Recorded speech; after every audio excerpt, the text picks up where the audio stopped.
of the League, we'd like to welcome you here all tonight, especially our candidates. And basically, the League of Women Voters prides itself on having a nonpartisan candidate forum as a way to encourage the citizens of North Reading to vote. And we pride ourselves in probably being the longest standing organization in town that has hosted Candidates Night. And we feel that way that those of you who are in the audience tonight, or those of you who are with us via cable, can have a chance to hear about the candidates and hear their views on the issues. We wanted to just remind you that next Tuesday is the election, May 1st, and we want to, the 8th. Okay, I didn't think that sounded right to me, May 1st, okay. Sorry about that. And for those of you who are joining us for the first time, just to give you a very quick background about the League, is that basically the League of Women Voters members are allowed to be active in local campaigns, but board members aren't allowed to actively campaign for candidates. And we feel that this is a national guideline, but that we feel this enhances the League's ability to offer non-biased, or what we call nonpartisan ability of the group to host such events as Candidates Night. And that way it gives the candidates a chance to participate in a forum which doesn't favor one party or one candidate over the other, and it gives everyone a chance to voice their feedback, and it gives you, the audience, a chance to voice your questions. What we do is we do have the first question offered by Mr. Therese, who is the editor of the North Reading Transcript, but then the questions come from the audience, and we do review the questions so that the questions themselves need to focus on the position that these candidates are running for and how they would meet those challenges, and not of a personal or negative nature. Basically, I'd like to introduce you to this evening's moderator, Ann Cobley, who's with the Andover, North Andover League of Women Voters, and by having a League of Women Voters officer from another town is another way that we offer a nonpartisan approach to this Candidates Night. And I'd just like to thank Ann for being here and let her just review very briefly the format of tonight's event. Thank you.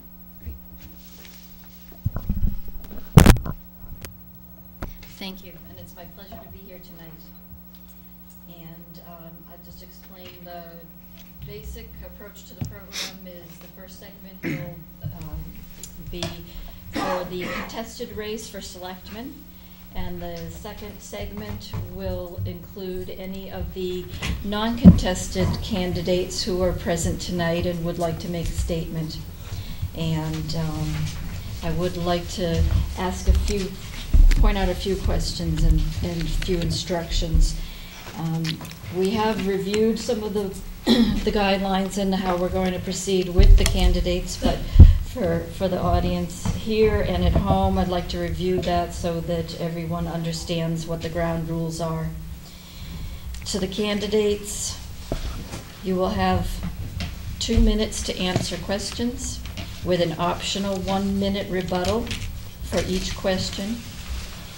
We will be proceeding in alphabetical order, but on a rotating basis, so that every third question, each candidate will get to answer the question first. And then after we've asked a series of questions, there will be an opportunity for a closing summary of 5 minutes, up to 5 minutes. You do not have to take the whole time. No problem. I'll take the 5. The closing statements will be done in alphabetical order. Let me draw your attention to the timekeeper sitting in the front row. We have a series of signs to help keep track of the time. We have a 1-minute sign, 30 seconds, 10 seconds, and stop. If you start to go significantly over your time, I will have to ask you to stop, and we will proceed to the next question. Any personal references, as we've heard, will be unacceptable and called out of order. Please note that we are being broadcast live and taped for rebroadcast. We ask you all to, in the audience, to please hold clapping or cheering or other noise till the end of the forum, if you would choose to clap for your favorite candidate. Also, if you have not already done so, if you turn off your cell phones, and we wish to create an environment where all candidates are treated fairly.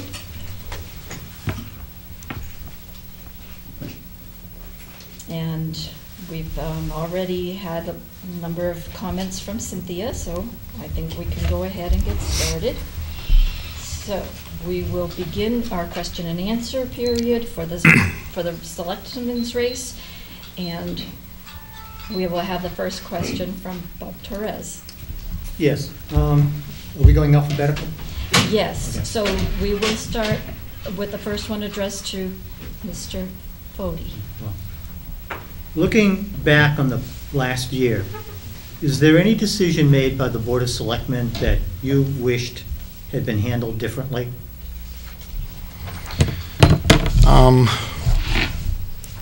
Not being at all the selectmen's meetings over the last year, I'm not privy to everything that they've done over the past year. I do know that they worked hard together as a whole. I know that they had some issues as far as some differences of opinion, but I believe that for the whole, they did the best that they could and worked together to try and get any issues they had resolved. So I can't say that I know of any issues that I would consider something that they had done differently.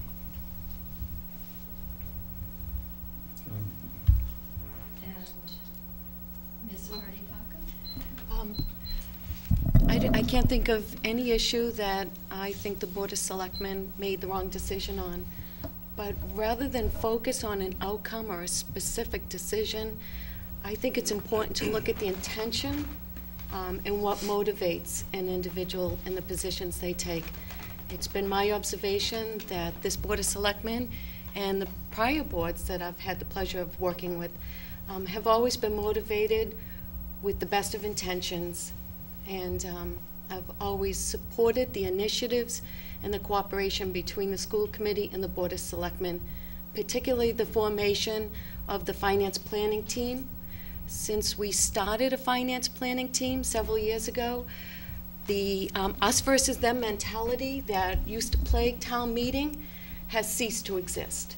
And so that's my answer. Mr. O'Leary?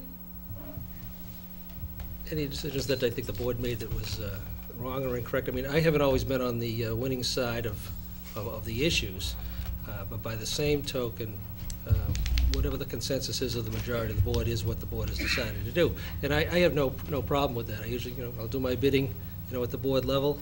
We'll come to a consensus and move forward.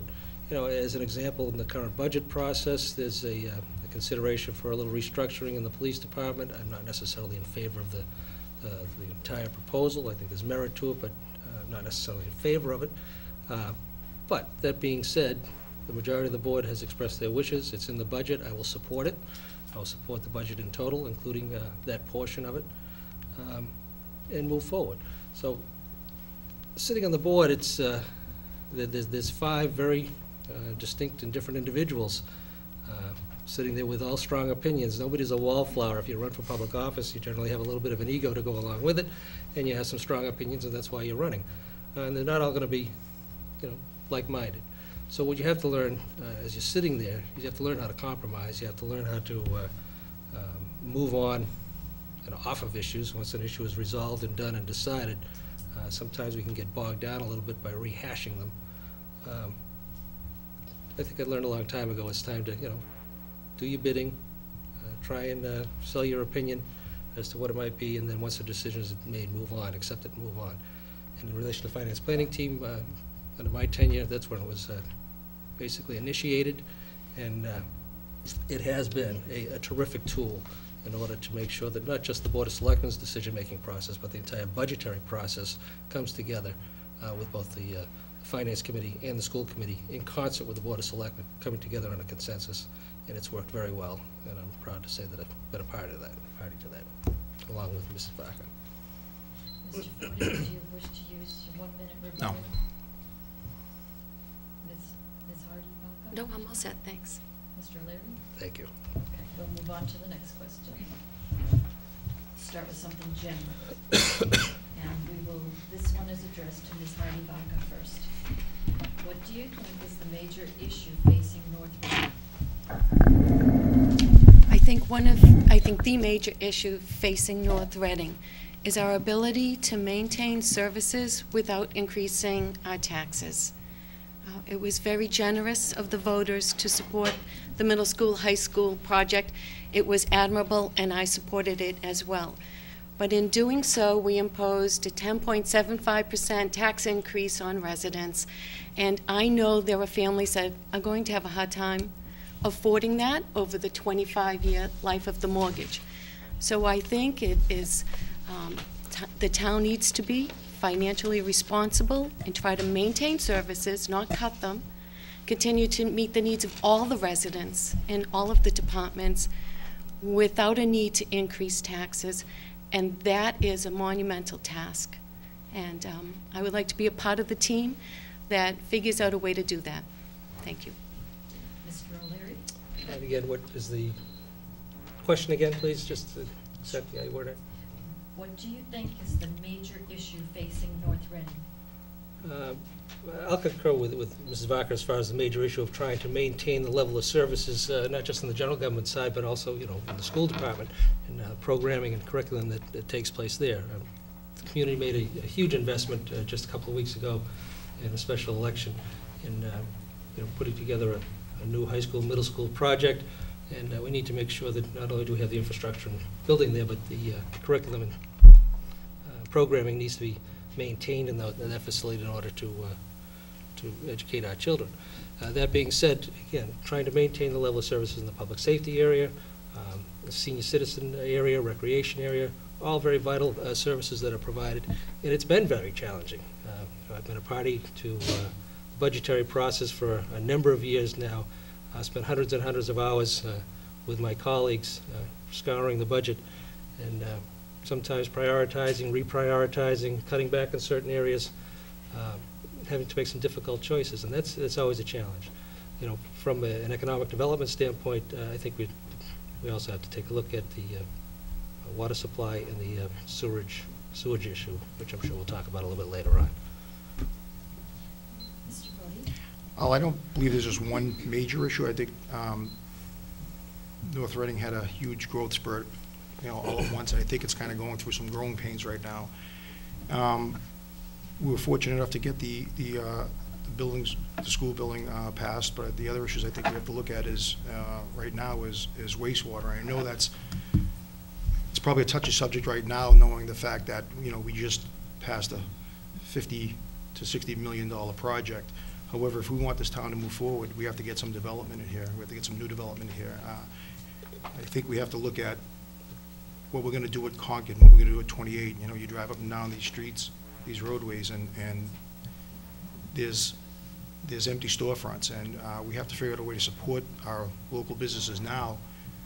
And I think you drive up and down 93, and you see off every exit you see developments going on, and we can't support that because we don't have wastewater. So I think that's a major thing we need to start looking at. And I understand it's not going to happen overnight, but I think we need to realize, and we need to sit down and say, this is going to happen. It is going to happen. If it's going to happen, let's come up with a plan and decide it's going to get done and implement the plan that's going to happen over the next 5 to 10 years. One of the other issues I think we have to look at is we're going to have to execute a long-term plan for water supply. As you know, 2 years ago, we had an issue with our supply of water from Andover, and they shut us off, notifying us on a Friday. We need to start looking at other options for water, because if we do go for wastewater, then we also have an issue where we're going to get water to supply those properties with water. So I think